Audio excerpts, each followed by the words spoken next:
Right.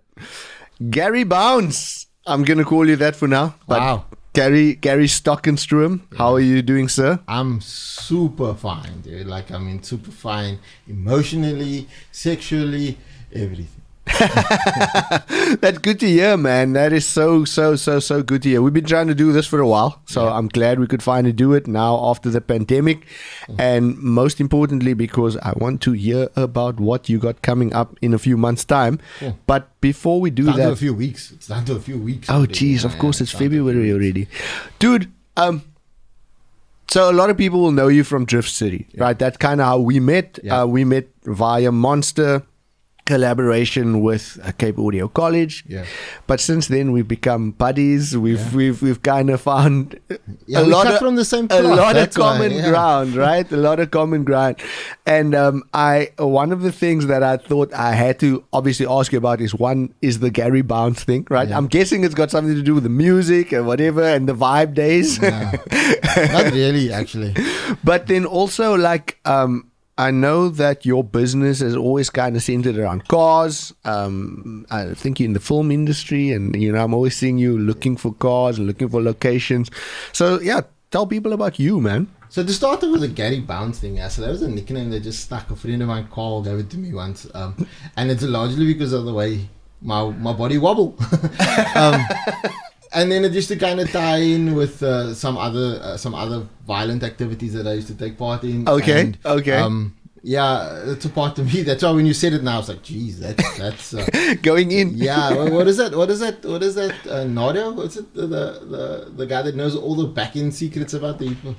Nadi, whatever. Nadi. Anyways. So when you did that, when you dropped that one, I was like, "Oh shit!" Well, I hope I didn't bring something out that wasn't meant to. I wasn't always PG Okay. as a dude growing up. I did some stupid shit, and the name kind of stayed with the fact that yeah. And then Carl made me a cap once that was called because his mom does embroidery work. And Right. it was like bounce on the cap, and then it just kind of stuck. And then I changed my Facebook handle, and then it like became public knowledge. So that's why. Yeah. That's why I knew. It's your Facebook handle was like Gary Bounce, whatever. Yeah. Now it's like, okay, this is. For me, it was like that case of you just embrace it. They can't bully you if you embrace it. Totally. I mean, I was always a skinny lighty at school, and I gave myself the nickname Bones before somebody else Well, could. exactly. And When you then call yourself Ora, you just deal with it. but cool, man. So I mean, like we say, we grew up in the same era. And obviously the whole DRIFTCity thing kind of ties into a lot of sort of Cape Town culture, right? Yeah. Cape Town Yeah. car culture. Yeah. Thinking back to the days of Strandfontein Pavilion or Indies or, all of those type of things. Is that kind of where the passion came from? Was it there before? I know that you were a Skyline guy, if I'm not mistaken. No, So like all the facts coming out there. Yeah, so I mean, for me, if I must really go back into it, I mean, my dad wasn't a car guy. I didn't come from like a car family like a lot of guys come from. My sister met her then boyfriend, now husband, when I was very young. I mean, I was like 4 or something, because she's a lot older than me. Right. And he was a car guy. Kensington born and raised kind of a chap. And then you get to when you go out with him, you're driving in his, because he had a 160U, 2-door 160U at the time, and it was loud and it was noisy and it was red. For those people who don't know what a 160U is, what is the so in the connotations you get the Y's, the U's, and the right? Z's. This is the Datsuns, right? Datsuns, yeah. Right. So the U was a different shape to the Y's, but they were all in that sort of triple S factory. Right. The sedans. And then everybody knows the 160Z. That's one of the round lights at the back. Yes. So, Yeah, good friend of mine had a Z, and another buddy had a Y. So they kind of, they drove around, did their cars in similar colors, because you always have the one homie that can panel beat and spray paint. So you buy the paint, and then you must spray everybody's cars. You gravitate to the brasser that can look after your car. Right. You must call in a favor all the time. You put sides on and whatnot. And you like put a haki that can do this, and that one that can do that. So my exposure to that came from him, and when I was about 7 or 8 years old, he bought a Skyline, a GTX. Right.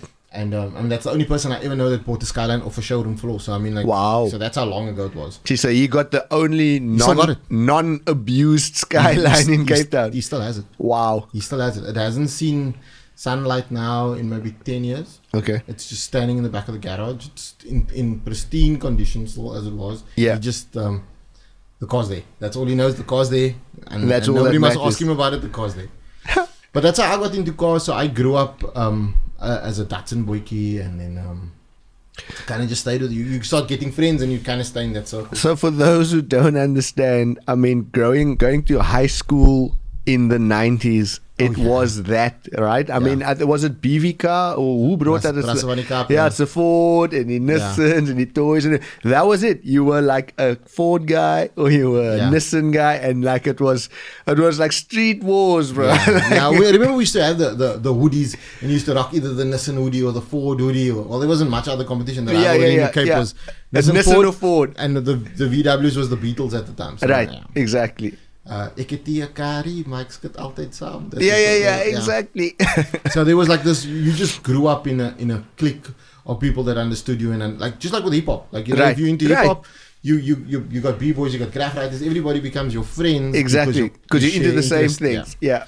So you just kind of move with that, and then it was a big thing. Like if you had a car, you were like elevated, right? As a young dude, you know, you needed one bra with a car. You needed at least one homie that had a rechte car that you can skit with. Yeah, it had to be a rechte car. A rechte car, yeah. You don't want to go to the jail and then push start the homie's car and just leave. But that was through high school, so I was always just around him with his Skyline. And then when I turned 18, I got my first car when I was 16. So it was also a Datsun. It was a Pulsar. That thing that sounded like it's going in the reverse. I remember the Pulsar. Yeah, and when I turned 18, I got my first job, and I managed to scrounge up some money. At that time, that was 1997. I paid 16,000 rand. Yo, that's a lot of money for a car. That's like all your work. My life. I'm dead now. I'm dead. But I bought my GTX, and then just like the culture and then the car got faster. I got smarter in terms of how I could do things on the car. So I used to do a lot of myself. Right. And then again, your circle just grows because now you got people that can do things. And then years later, after we got married, we built still the only air ride Skyline in the world. Oh, jeez. From that car. So we set the benchmark incredibly high with that car. And that thing won most competitions at its time. And then I just retired, and then I just said, like, I'm done with it. I'm like, the car stood in a friend of mine's workshop for like 4 years or 5 years. Oh, jeez. Yeah, you just outgrow it, but then your passion gets diverted somewhere else. I got into drifting, and then I didn't like. So that's actually something that I wanted to touch on. But before we go there, you said your passion goes somewhere else. So I know what are you currently doing? Your sort of day job besides the DRIFTCity thing. When it comes to the the film side. Film side. So I a couple of years ago, I used to work for an engineering company, and then there was a big earthquake in Japan, and the company that was the mothership of the national, all the international companies, they concentrated on fixing their own economy first. So a lot of the smaller countries like South Africa, their branches got shut down. I got retrenched, and I took my retrenchment package and my pension fund I cashed out, and I bought 2 limousines. Okay. 2 American limousines, Lincoln Town Cars.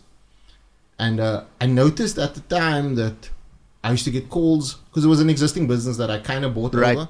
It wasn't actually a business that I bought the cars, but the people that had it ran a business and they retired. Right.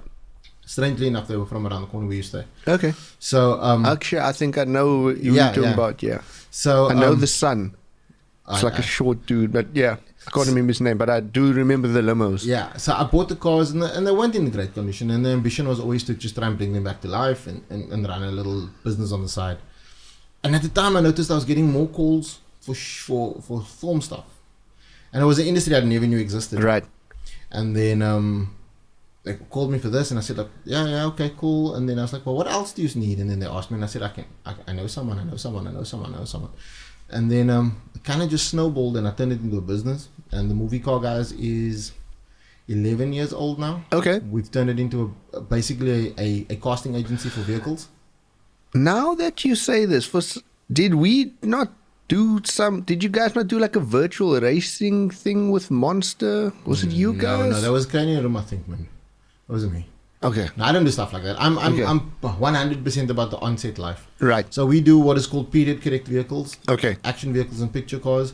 So if the film is set in the 1940s, we do vehicles from that particular era. Right. Color correct, period correct. Like we can't put a a 60s Impala in there that's riding on a 20-inch wheels. Doesn't For make sure. sense. So For we have to work very closely with the art department and try and script vehicles that suit characters as well. Right. So a lot of times you'll get a character, they'll say, okay, Burns is that age, he's a colored boy from that era.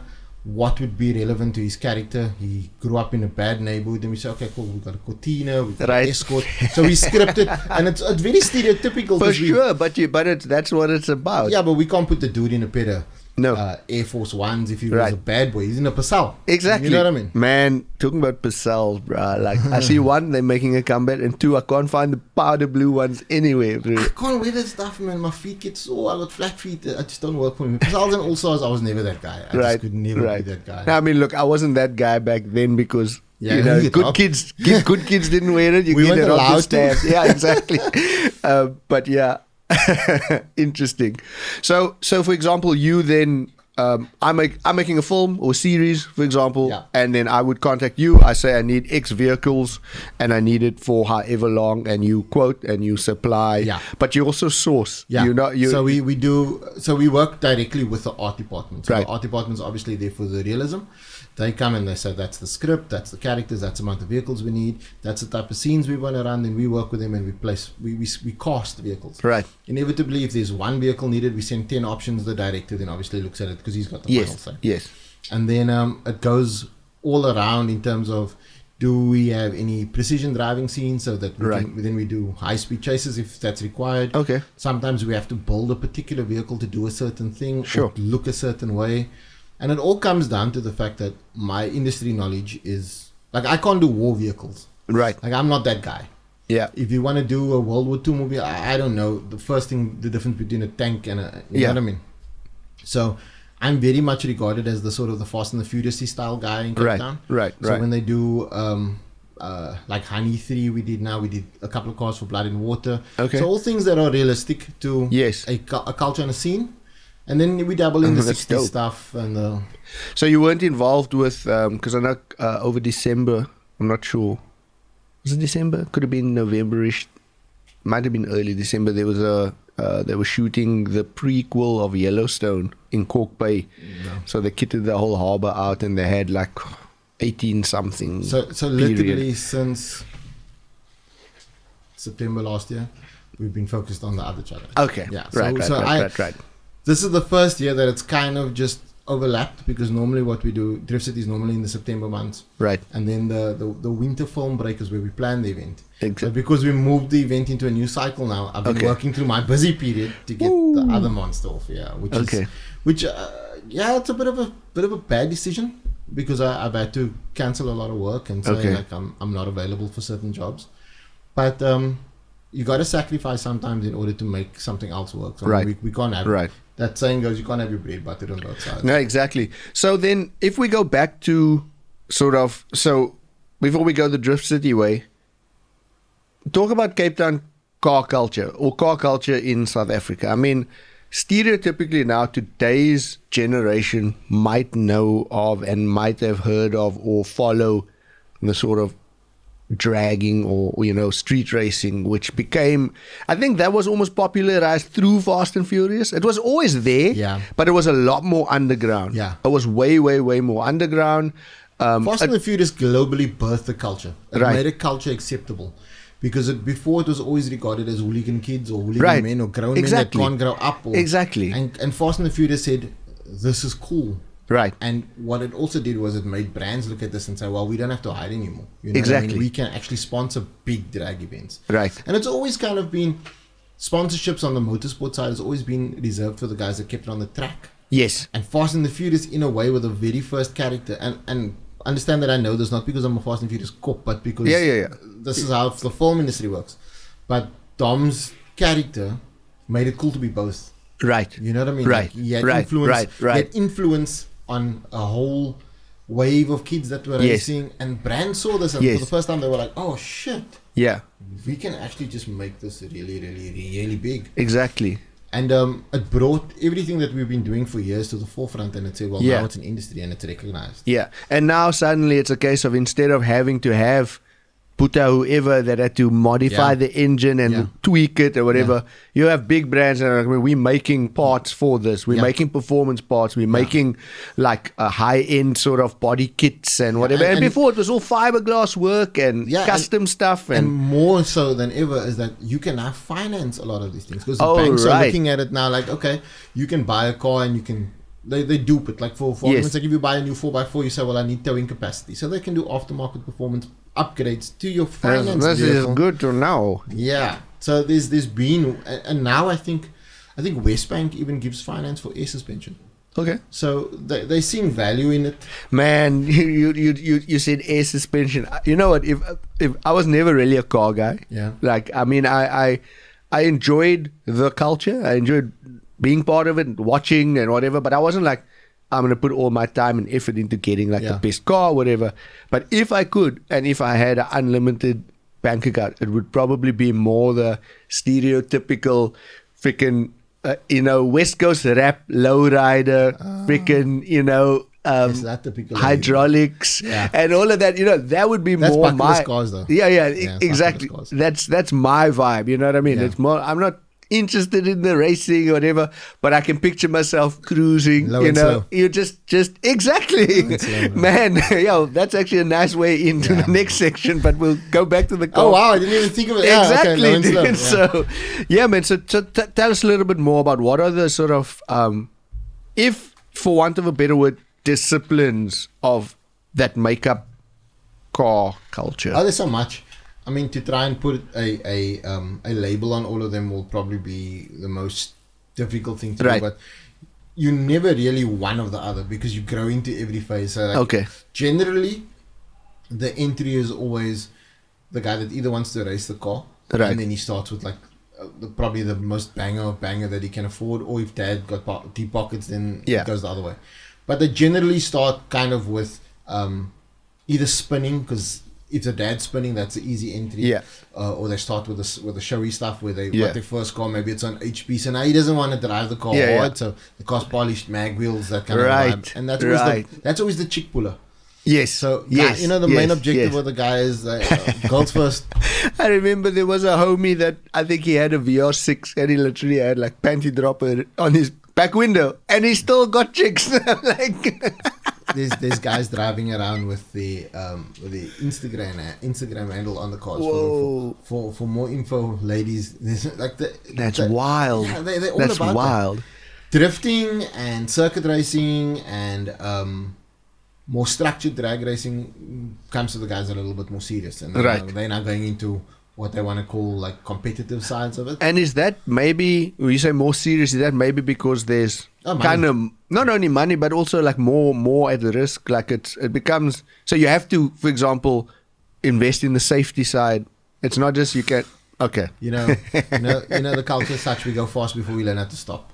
So the first thing that the motor gets made faster, the brakes is the last thing to upgrade. It's every part of this industry is as you can afford it. Right. No matter how much money you got, you know the saying, you got to crawl before you walk. That we don't necessarily subscribe to that. It's how much we can afford. If you got the money for a big motor, you're gonna buy the big motor. If you got the money for the biggest rims, you're gonna buy the biggest rims. Like the consequence comes after. We about that gratification, and that's speed does that same thing to you. You chase the speed, right, and then you chase other stuff, and you chase panties. And it's always about chasing. Right, but okay. So what is, for example, you mentioned spinning and you mentioned drifting. So two very same but different. What is the difference? If for people who are completely clueless to cars, I see a guy spinning his tires. He's drifting. Yeah. But then people go like, no, but that's different from spinning. Yeah. So I'm probably going to get flack from this because a lot of this is... It's okay. This is for me. It's for people who don't know. So, so this is a wide open conversation. But generally, like my interpretation of it is that spinning is very expressive.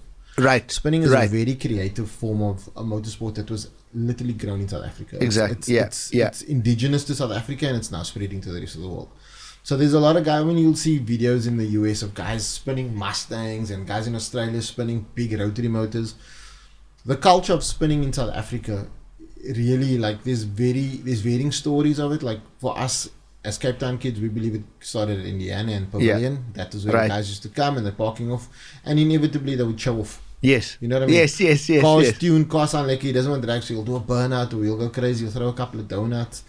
And then Pavilion became a bit more of a spinning thing than drag racing. So the guys used to come there just to spin. And there was local heroes.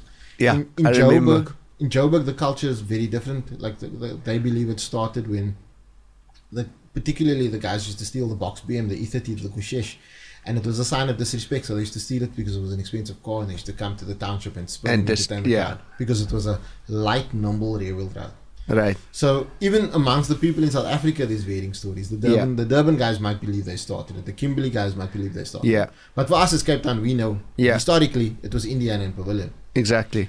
Where drifting came in, drifting again was from the streets of Japan. Right. So because Japan's an island, it doesn't have a lot of straight roads. Right. That was off the grid to the government. So they used to do what's called toge or mountain runs. Because the mountains are windy, they had to find a way to not lose speed. Right. And then by throwing the car into a slide, you wouldn't have to brake as hard to break the car down to slow.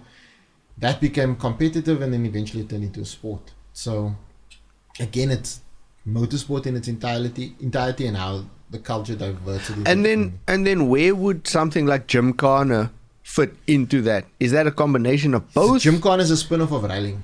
Okay. So you know, like you get rally stages. Yes. So gymkhana was always regarded as like a stage. Okay. So the rally drivers would do maybe a gravel course or a tar course or a track course. Gymkhana would be like a parking lot course.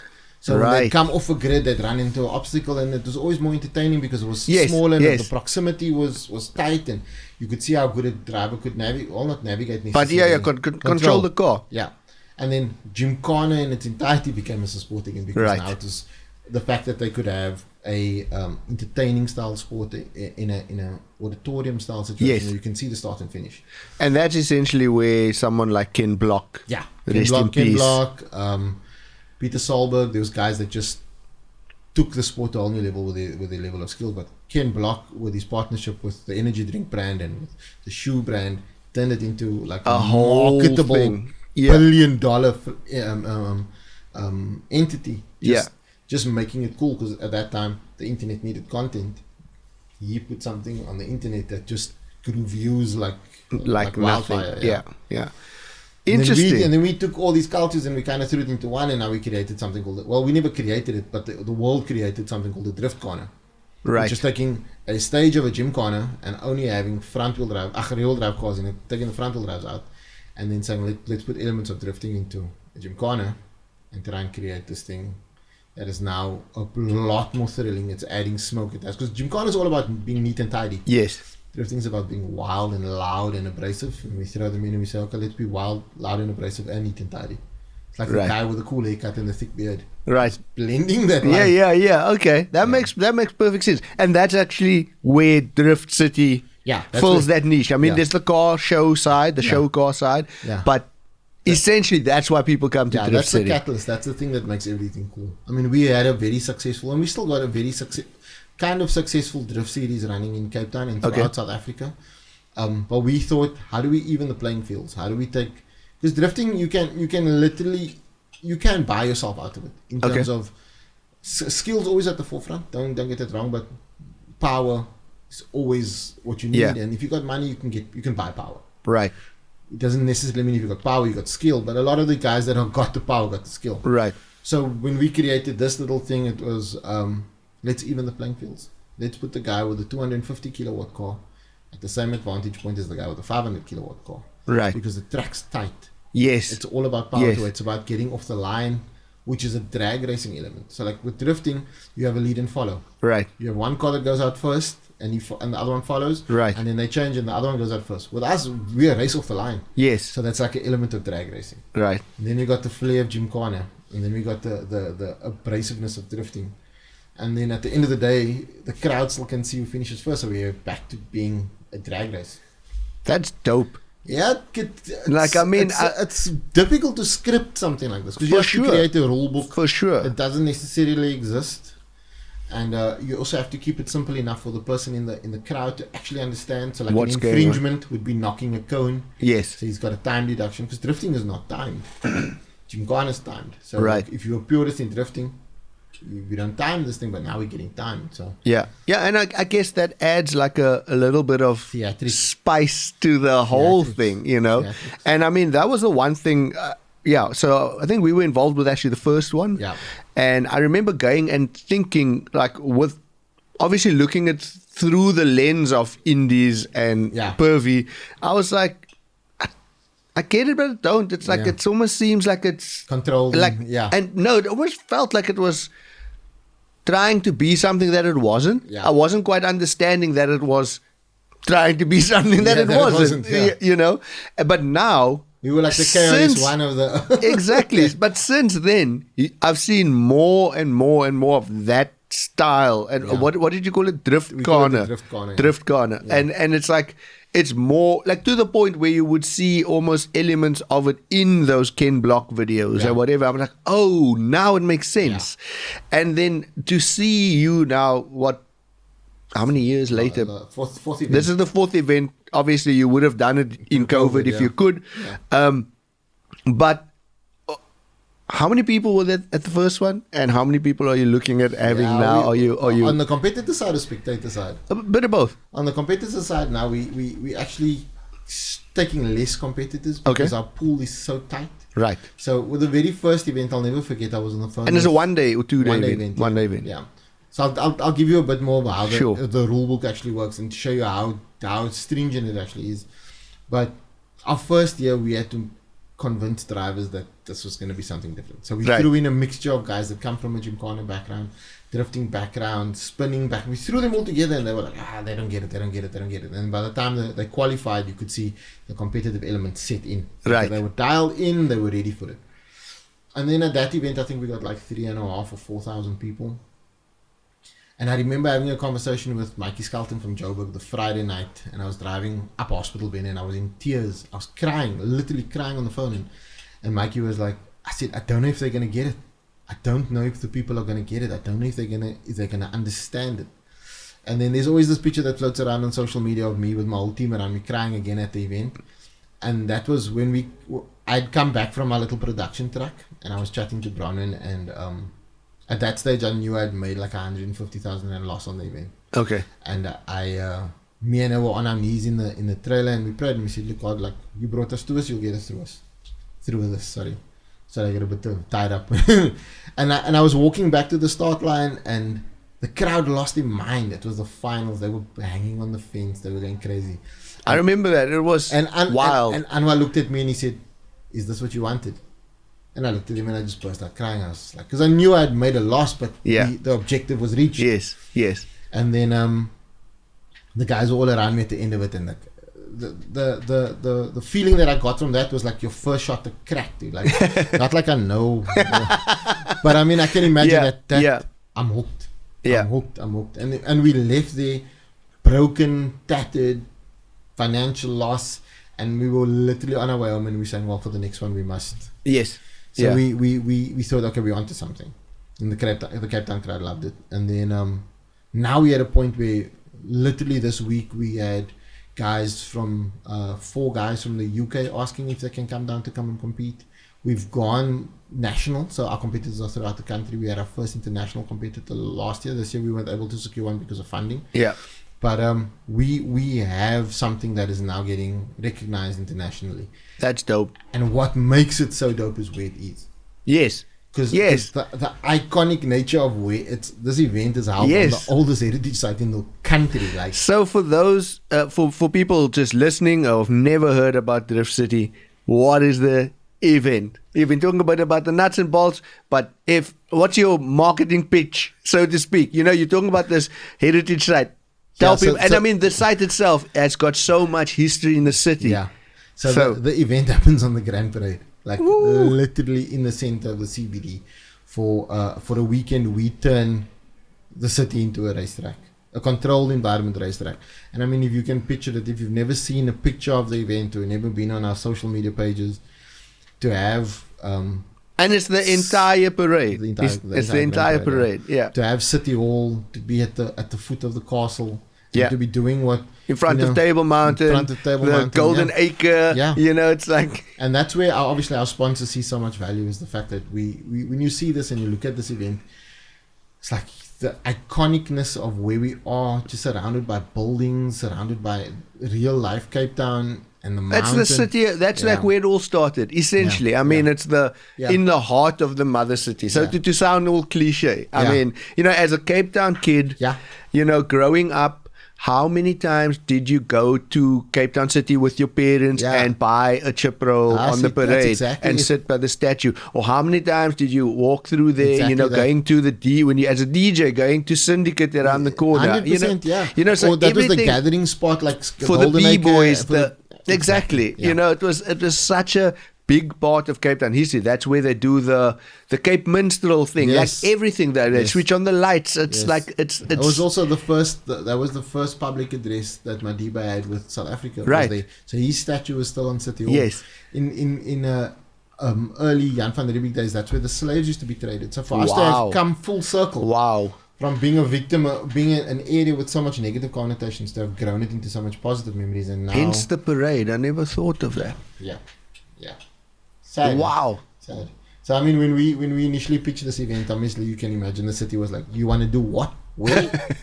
And we had challenges. I mean, we had challenges obviously with because it's so gentrified now, and the ratepayers within that surroundings are very rich people. So we're seen as an inconvenience, but the city of Cape Town doesn't see it that way. They see this as a value. They support the event. They're one of our sponsors, so they look at this event and we get very good support from them. Yeah. Because one of the things that I said in one of my early 2015 meetings, I said, for a long time we've just been forced to stand on our stoop and look at stuff. Yeah. And we've been excluded from places like this. Yeah. Because the initial point was like, we got the racetrack, why don't you go there? And I said, we also got this iconic venue that's not been utilized. And at the same time, it's like, if you think of Cape Town history, you think about the way the city is built, having it in the city makes perfect sense 100%. Because everybody from the communities that are into that culture can hop on a train, can hop on a taxi, can hop 100%. On a bus, and they can come through and they can be there, and it's like nobody can get out to the racetrack. And at the same time, it's like you don't get it. You clearly don't get it. It's like you have to understand Cape Town history to understand how this event fits into like the culture. And I don't know. I can't say. What I can say, for example, is I remember a time where Khayelitsha didn't exist, not to the scale that it is now. Before then, people were drag racing, people were spinning. You know what I mean? I'm not trying to say that it's exclusive to the Cape Coloured, but historically, you know what I mean? We weren't getting into the track during apartheid. We weren't allowed to get into the track. We had to come up with the reason why you could go to Strandfontein Pavilion, because the cops were like, meh. You're playing your own little hole. Exactly. But I mean, it's obviously changed a lot over the years, and we've obviously had in the racetrack's defense, they've had people of color racing for years. For sure. But the barrier to entry was always so high. Exactly. So, not everybody could afford it. So what we did was we ran what we had. We spun what we had. We took it to the streets. And 90% of the time, if you broke it, you have to fix it by the time you get home, because you got to go to work tomorrow with the same car. So it was just this entire lifestyle that just grew and grew and grew. And again, like we said, Fast and Furious was one of those movies that just highlighted it and said, and for the first time, I think people like in Cape Town or people in Australia or people anywhere in the world, they watch this movie and they said, it's just like this at home. It's like it's the same thing. You got a group of friends that is pittering on a call over a Mossache Gatsby. They just now have prettier girls than we have hanging in the garage, because that's scripted that way. We never Khadija didn't look so lekker. but the vibe is the same. And now we saw it and we were like, shit, there's no difference. And okay, so what can people expect on the day? So as far as DRIFTCity is concerned, I mean, it's a one-day event, and the reason we make it a one-day event is again to even the playing field as much as we can. So the competition starts at about the gates open at about 10:30. I stand corrected. Come early. The queue goes for days if you're late. And pre-buy, like trust me, if you want the grandstand ticket, pre-buy. Otherwise, you're going to be general standing for most of the day. But we basically turn half of the parade into a racetrack and the other half into a lifestyle exhibition area. And the parade in its entirety, I think it's 25,000 square meters. So the racetrack's fairly big, and the viewing point from almost anywhere is perfect. We have 32 of the country stock drivers. Okay. We cap it at 32 because basically everybody qualifies. We run a top 32 grid, so you qualify, and that's your place as far as your points and your time goes. That's where you qualify: first, second, third, fourth, fifth, and then we run a competition. Each driver gets one practice run, a left side and a right side practice run, and then they go straight into qualifying. Ooh. No driver gets to ride 5 or 6 times. So, and that's again where it comes into the money thing, because the more money you got money for fuel and tires. Exactly. You can go 5 or 6, 7 times. By the time the competition starts, you dial in. But Bob on the side, that's on penny budget, you could only go once. So what we do is we give the guys an opportunity to walk the track. Right. So if they want to get another feel for it, and you literally see them walking, trying to memorize I can imagine. layout. I can imagine. And then we go straight into qualifying, and then when qualifying's rocked, we go into elimination. And do the drivers, do they get a sort of layout of the track beforehand, or is it a case of they rock up and they see the track so for the first time? We give them a what we call a driver's briefing or a driver's evening that happens about 3 weeks before the event, where we present what time they need to be there, how they arrive, what roads they arrive in, where their pits are, and then we give them an understanding of what we're looking for. Right. But the first time they see the actual track is on the day. Nice. I mean, again, evening the playing fields, because now suddenly you got somebody that has broadband internet and they can do the Google map and work it out or whatever. We want to make it a completely a driver's event. Yeah. No advantage, or as little as possible advantage. I mean, the only physical advantage that you have is power, and not always a good thing, because sometimes you can't get the power down. Sometimes it's too much power. So a lot of the bigger guys have to dial their cars down. They have to make sure that they got the right size tires so that they can grip getting off the line. It's just, there's so much theatrics in this event that it just, when you really understand the nitty gritty, you're like, holy shit, there's a lot happening. Yeah. Well, that's fantastic, man, and it's super cool. Like I say, I was fortunate enough to be involved and to see the first one and to see how it's to be there, to see the crowd's initial response and to see how they were like, oh my gosh, this makes sense, and then to see it grow over the years, which is always cool, And like Cape Town, I almost find. And this is kind of part of why I'm doing this podcast, is like South Africa is a pretty hopeless country at the moment because of like the political things that's going on. Yeah. So you kind of need reasons to be excited. Yeah, and to feel good about being a South African. And it's like we have cool stories. There's cool stuff happening, and it's worthwhile checking out. Like I look at the different, I see they're doing like Formula E or something, which we've been saying should have been happening long ago, right? But then again, I look at, obviously, just because of the brands behind it or whatever, it's like everybody knows it's happening. Yeah, you know what I'm saying? It's a 2 billion rand investment into. Well, you see what I'm saying. But then at the same time, then we have events such as this that kind of should get the same, if not more, because it appeals to a much wider demographic. Yeah. You know what I mean? We struggle. I mean, still we at that point where trying to convince sponsors that this is something bet for a third, sometimes not even a third, something a quarter of the price. Yeah. Into sponsorship as what these bigger events do. But at the end of the day, the guy signing the check still don't understand what's actually happening in the street. Although they're the ones that are buying the spares, they're the ones that are buying the tires. There are a few brands, and I'm happy to say that those that are sponsoring us understand that. Yeah. But just to try and bring a new name on, it's just so much convincing, because at the end of the day, they're still looking at the smoke and mirrors events as opposed to the tires and smoke events. And I realized that a lot of times these brands want like clean, easy, simple. 1 + 2 = 3. Yeah. They're not looking at complexities. They're not looking at from a and they definitely not looking at sort of developing something. You know what I mean? It's like, here's the budget, do this, whatever. The challenge is they look at things like social media reach. They look at the numbers. They run the figures, and they say, oh, this is our quantifiable return on this investment, and that's cool. But they don't look at the fact that their brand is now seen as looking at something completely unique. something different, something that just puts them at the forefront of something new. So again, the person on top, they're number bound. So if you had a magic wand that could do anything for this event, like what would that be? I think I want to change the landscape of the event completely to get it into a point where it's a completely seated event. Okay. But a completely seated event would create like this amphitheater vibe, like a monster jam kind of. Where you sit and you. Yes. But that's not what we're about, you know. For sure. We're about mulling around, grabbing a board of a social environment. You don't want to buy a ticket with a ticket number, sit down, get up and go. You don't want that. Yeah. You know, so from a financial perspective, that would probably be like candy floss. It will be amazing to do it. But then a family of 4 can't afford to come. Yeah. You know, we want to be so this is a big reality. We want to make it. I don't want you to come with a chummy.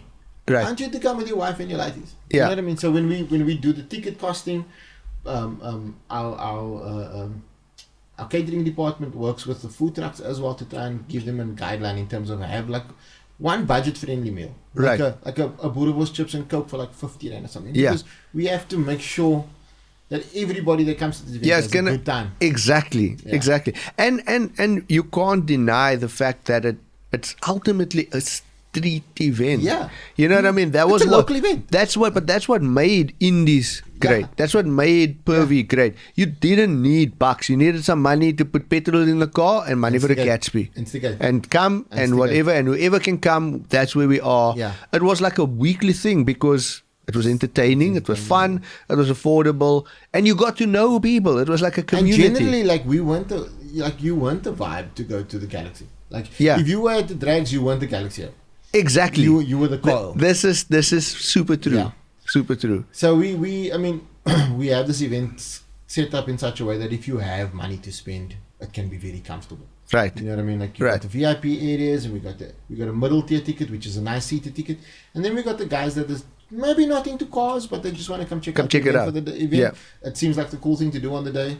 We got great food trucks, so come have a boerewors, sit in the beer garden, watch a couple of cars, leave there thinking, geez, these oaks are crazy. And are you doing the sound off thing again? No, the sound off is too much moving parts for us, unfortunately. Right. So we have to look at crowd safety at all times. And, and when you have vehicles moving on a, I see. No, it makes sense. It makes sense. But we did set up an entire go-kart track inside on Darling Street.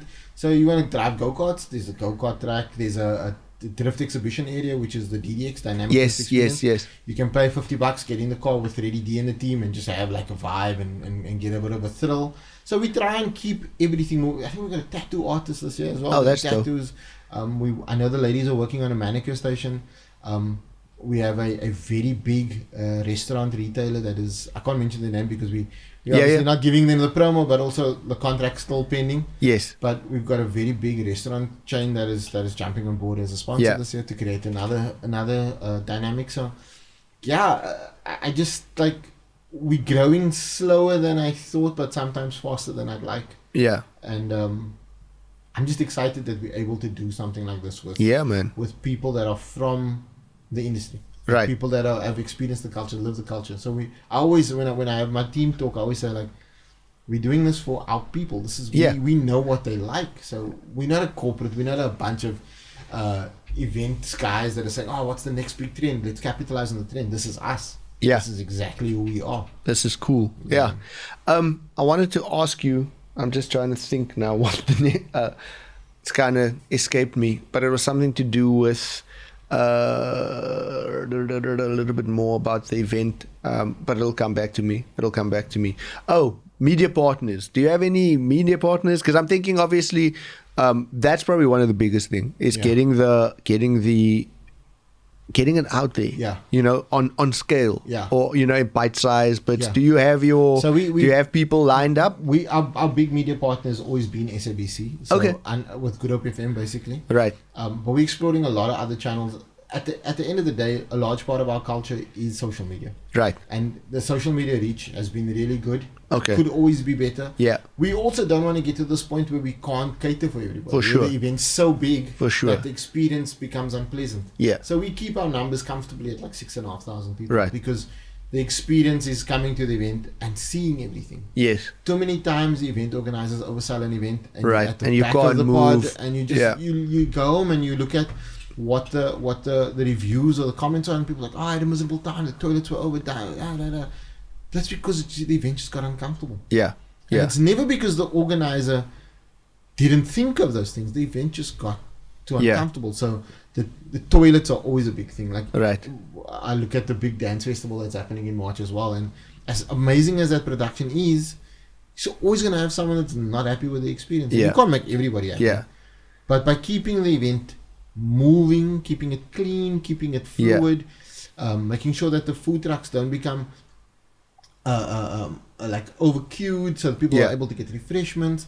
Those are all small details that we put into the event so that everybody's experience is nice. So that's why we don't always want to just throw millions in marketing budget at something, because we oversell the event. Yeah. You oversell people's expectations. They come they have a terrible time. Yeah, you can't control the expectations. They're seeing our video footage and they're like, holy shit, this is amazing, and they come there and like,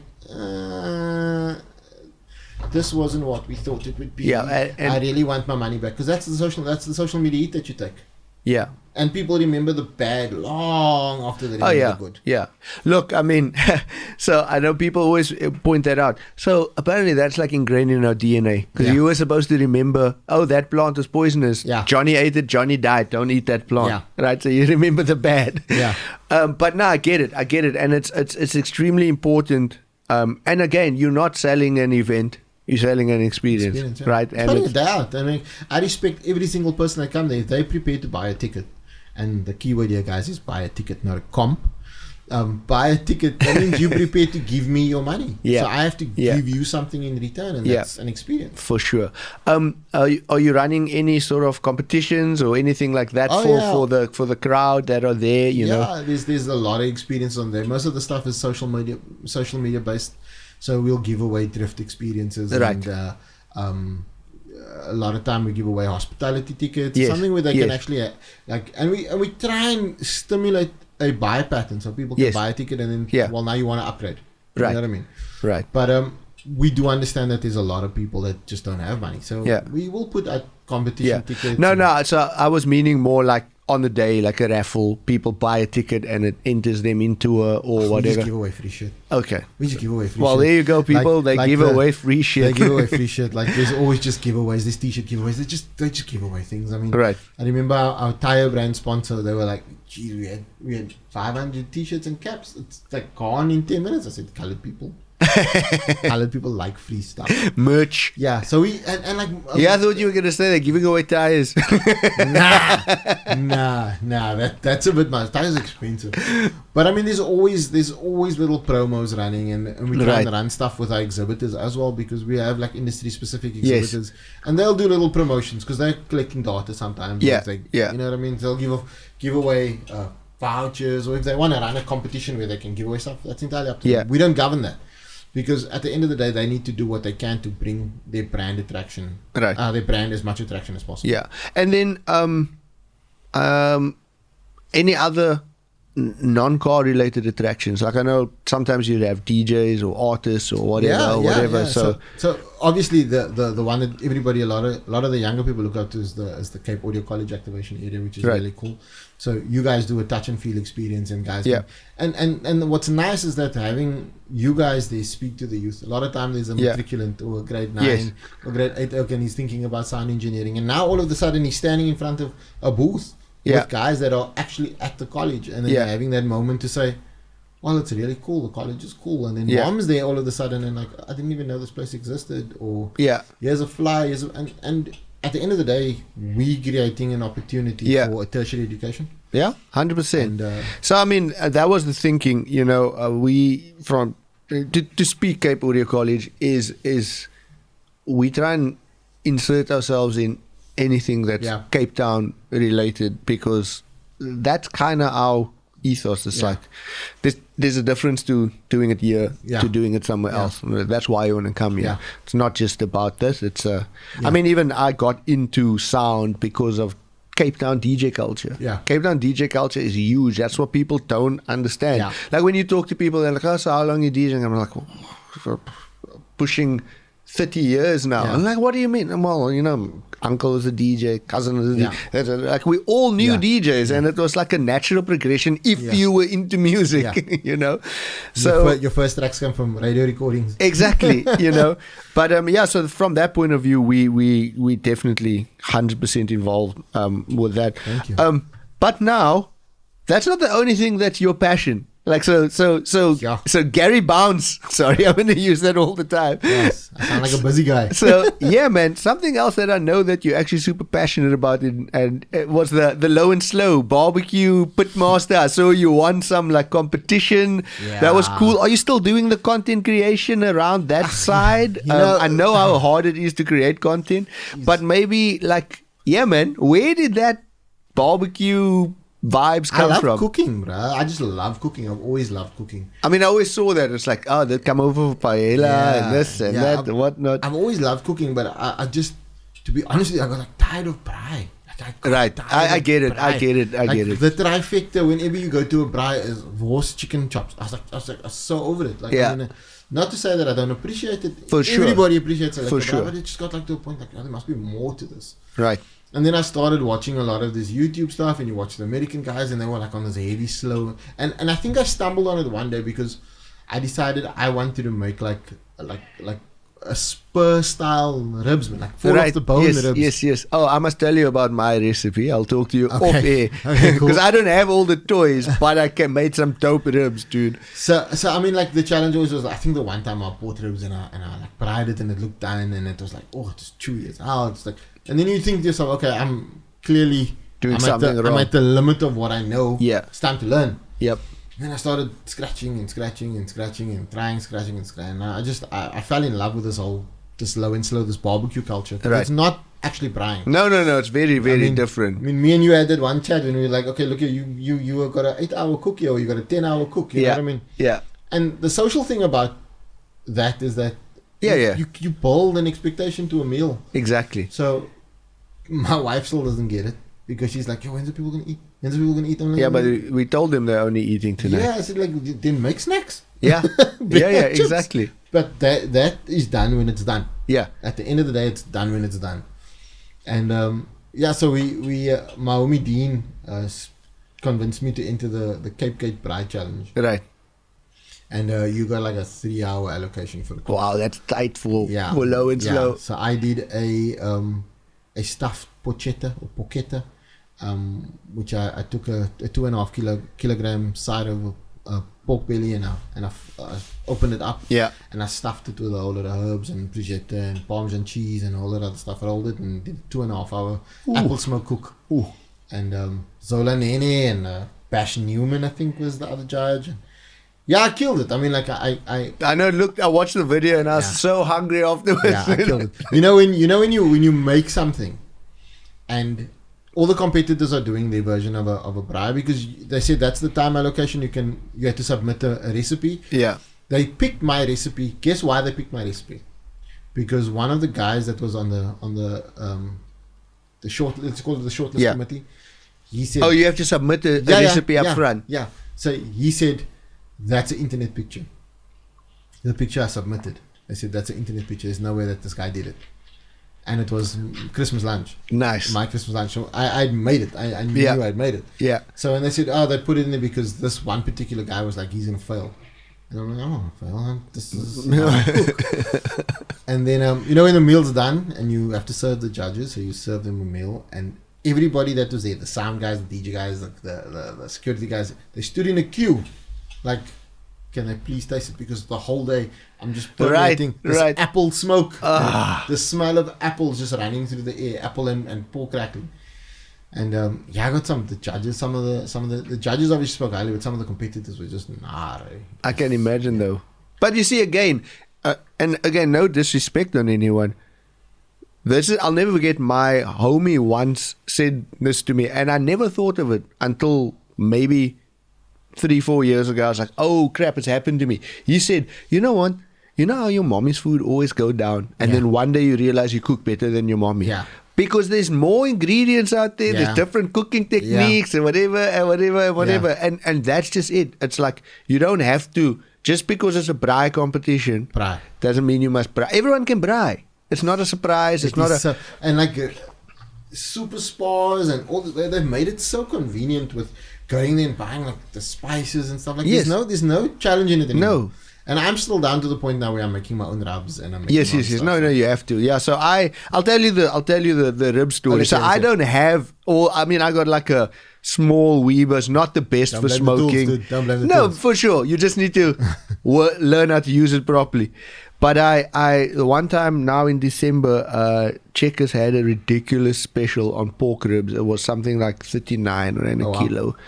So I bought all the ribs. I bought so much ribs. And my thinking was, at least some of this, I think I bought like 5 kilos or 6 kilos of ribs. But at least some of it is going to be edible and enjoyable. Yeah. Oh, is it your first time out now? Yeah, this is the first time. So did some research, found some techniques or whatever. And what I actually ended up doing is making a proper rub and everything and wrapping it in foil and cooking it super slow on coal, right? On the braai, I can't remember how long it was. I think I made notes somewhere. And then... Indirect. No, actually direct. Okay. But in the foil. And then you end up... So it's almost like a reverse sear. Yeah. So you cook it slow and then you baste, you do a cook and a baste, and that's when all the smoke and everything just goes into like the... smoking. Exactly. Bro... So I'm busy making these ribs and I try one and I'm like, now this is dope. So now I'm basting or whatever. And I pick up this one rack, right? And as I'm flipping it, it just falls apart into the sand. So it's like, okay, so this is done, right? So I just pick it up. Well, that's an indication. Exactly. My hands were on fire. I'm like rinsing it under the tap now because I'm like, I'm not wasting this ribs, right? I'm standing there rinsing it off under the tap, managed to get like all the sand off it or whatever. But I've lost now all of my basting and everything. And I only made enough for what we had.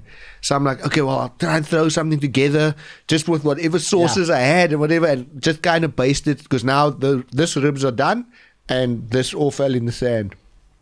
The end of it all, the ones that fell in the sand was so much better, and I think it's partly because of the rinsing it under the tap, because it probably just forced more moisture into it. It wasn't dry. It wasn't dry, but those were juicier, and the flavor was like, oh crap, what do I put? Oh, let's take that, and it wasn't as calculated.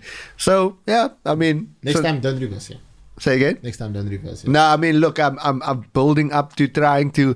I still take issue a little bit with smoking on briquettes. Like it freaks me out a little bit, like because in the back of my mind I had this bad experience of your big brand, where sometimes if it's not burnt off properly you get that flavor. But since you put me onto the woolies, it's not actually the flavor. The flavor comes from the firelighters. Right. I have found that I make a fire and then light it as well. Things that you add to your arsenal. You get yourself a coal chimney. Right. Coal chimney. Problem solved. You can use paper. Yeah. And then the thing on the I'm not giving you advice. I mean, we're just having a conversation now. Yeah. But the thing on the reverse here vibe is when you cook it in the foil first, all your moisture's in the foil. Yeah. So I used that moisture. Yeah. To become the basting. So all you do is high heat and motherfucker, get color on it and then put it in the foil. I shall try. Okay, so you seal it first. And you put the cube of butter in the thing. Put the cube of butter in there. That fat loves it. But you must. Yes. We must. Yes. After we must. That sounds like a plan. Yeah. That sounds like a plan. So when is DRIFTCity happening? March 19th, dude. March 19th. Yeah. March 19th. Yeah. All the information's on DRIFTCity.co.za or on the DRIFTCity page on Facebook, on Instagram, on TikTok, all under DRIFTCity. So awesome. It's gonna be fun. I think that's actually a perfect place to end it.